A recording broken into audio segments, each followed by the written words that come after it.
This episode is brought to you by Hasa. Liquid is clearly better. Liquid chlorine is the highest purity, works immediately, has no added cyanuric acid or calcium, and it will leave your pool safe, clean, and clear. And by the bottom feeder professional grade battery powered vacuum system. It sucks to clean pools, so cleaning pools sucks less. Get $100 off with code DVB100. This episode is brought to you by Skimmer, the #1 pool service software in North America. With Skimmer, you can streamline your schedule, grow your revenue, and keep your customers coming back with 5-star service. Whether you're a one-person operation or an established team, Skimmer is your partner in success. Visit getskimmer.com/poolguy to try Skimmer for free for 30 days. The Pool Guy Podcast Show. The Pool Guy Podcast Show. The Pool Guy Podcast Show.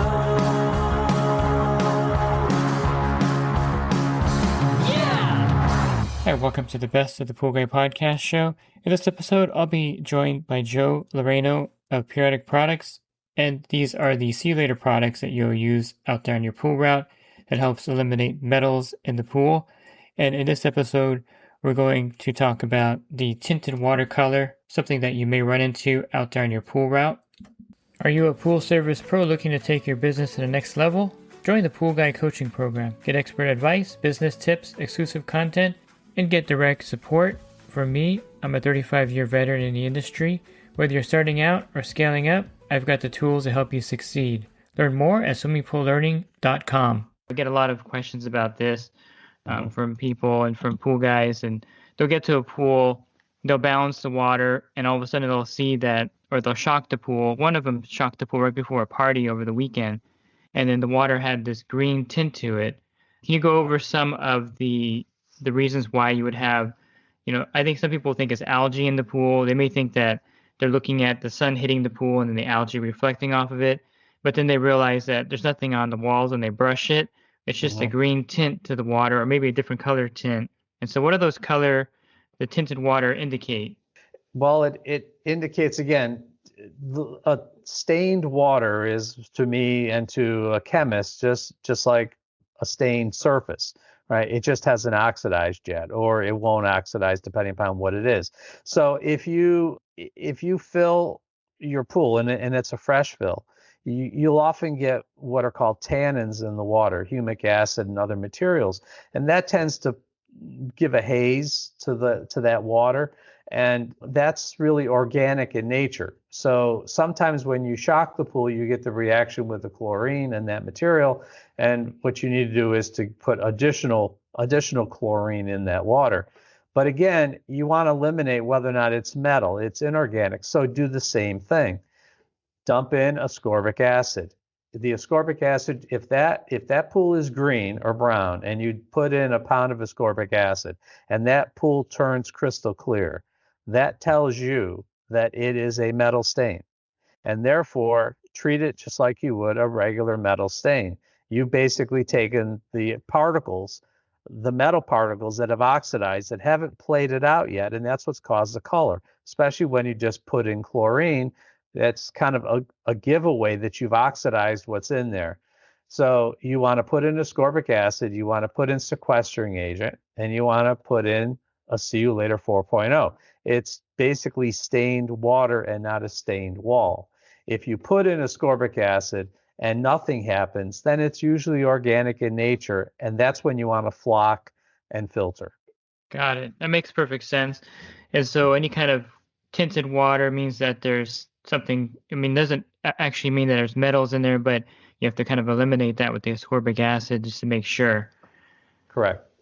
And so, I know you mentioned in the other recording about the purple dusting, which is becoming more and more common as people are using copper products in their pool, algae and other copper.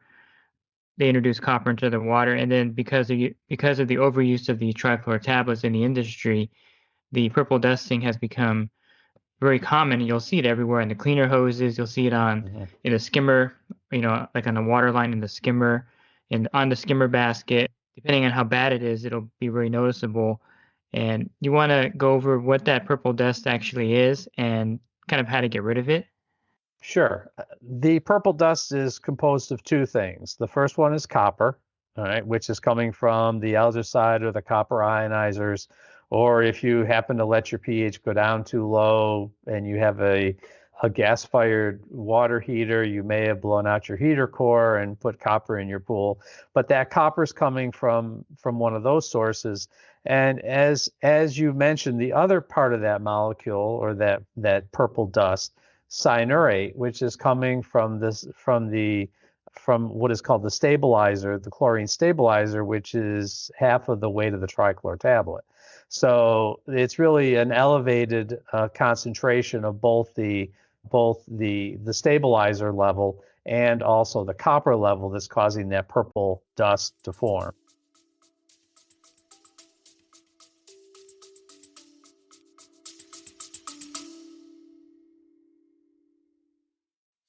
And the Pool Guy Podcast Show has teamed up with UPA to bring you affordable, reliable liability insurance starting at just $64 a month.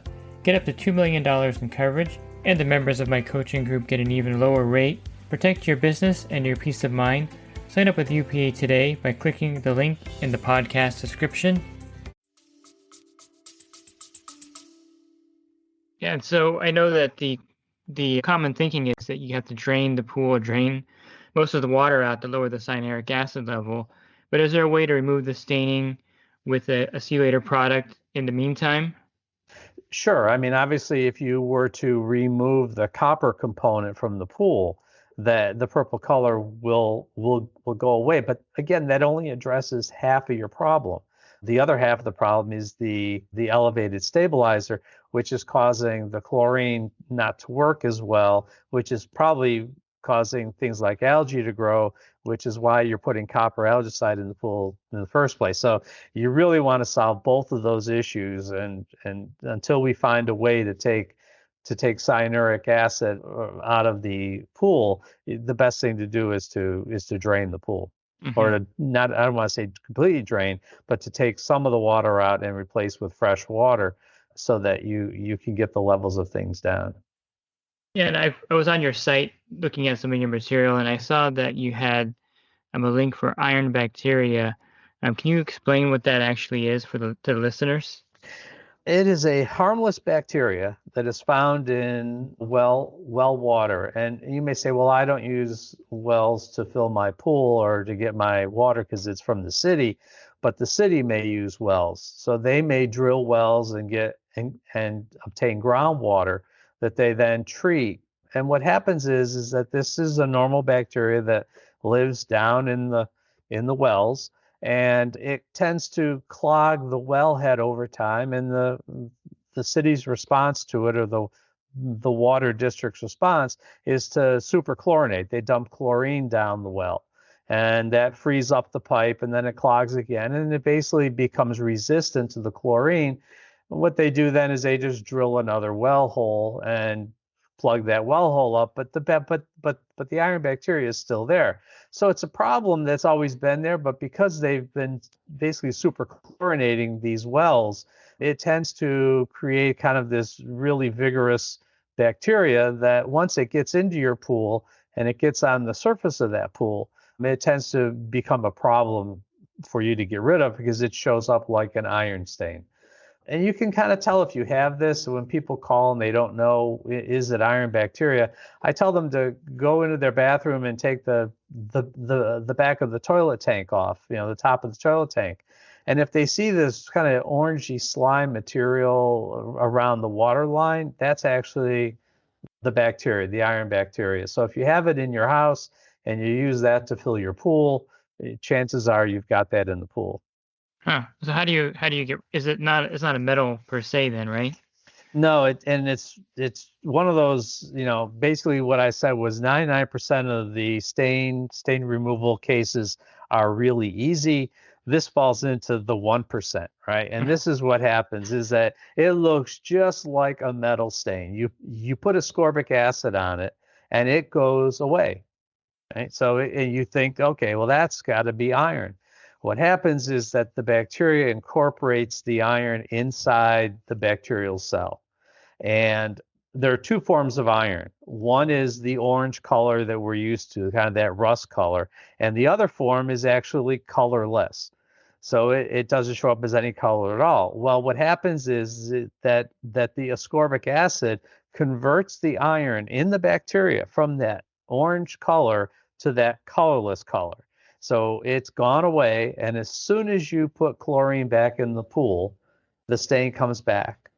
Right? So there's two things that you look for here. So you're gonna think it's a metal stain, and you're gonna treat it. And remember, I said that when you treat the metal stain, the sequestering agent should last for 30 days.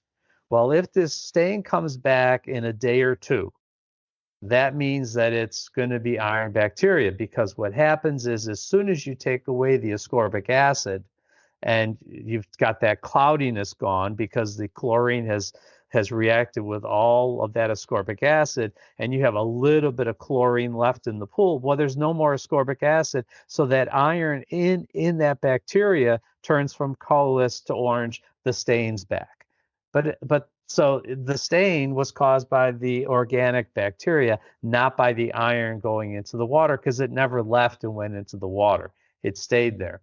The other thing that you'll notice is that the stain comes back to the exact same spot. Well, you can imagine that if you took a stain off the pool wall or floor, and you dissolve that metal into that water, and it's freely floating around in your 20,000 gallon pool, the odds of that metal going back to that exact same location and staying in the pool is 0, right? So if the stain comes back to the same area the day after you took it off, it's 99.999% chance that it's iron bacteria. And to solve the problem, because you can see that's your next question, you treat it like an algae stain. You use copper algicide, and you will basically superchlorinate the pool after that, and that will get rid of that of that iron bacteria. That's the EPA method of actually getting rid of the bacteria, is copper algicide and high levels of chlorine. And how common is that in the industry? 5 or so years ago, it was not very common at all. But as cities and towns have gone more to well water and more to groundwater to mix with whatever other sources of water they may have, and as they've treated this by basically superchlorinating the wellheads, it's become more and more of a problem. So it's more common now than it ever was. But it's easy to figure out. When the stain removal process fails, you have to trust the chemistry and then say it's probably iron bacteria, and then treat it, and then it will go away. Interesting. Something that a lot of things are changing in the industry as things happen in the municipalities, and I think that's something that getting educated on this is really important for a lot of the homeowners and pool professionals out there. So Right. Great information on your site, by the way, too. And you want to throw your website out there again for the listeners? Yes, it's www.seeyoulator, that's CULATOR.com. Again, the website is seeyoulater.com. If you want to get more information about the topics we discussed here and also see their articles and photos, you can definitely go to their website. And from their website, you can definitely email them or call them directly to get more help with the products you're going to need to reverse any kind of metal staining in your pool or a pool that you're servicing. And if you're looking for more podcasts, you can find those by going to my website, swimmingpoollearning.com. On the banner, there's a podcast icon. Click on that, and over 1,900 podcasts will be available for you to listen to at your leisure. And if you're interested in the coaching program that I offer, you can learn more at poolguycoaching.com. Have a great rest of your week, and God bless. This episode is brought to you by HASA, providing products that deliver clean, healthy water for every aspect of everyday life. The bottom feeder battery-powered vacuum system, portable, powerful, and only weighs 12 pounds. And Skimmer. Get Skimmer, America's #1 pool service software. Podcast listeners can try Skimmer for free at getskimmer.com/poolguy.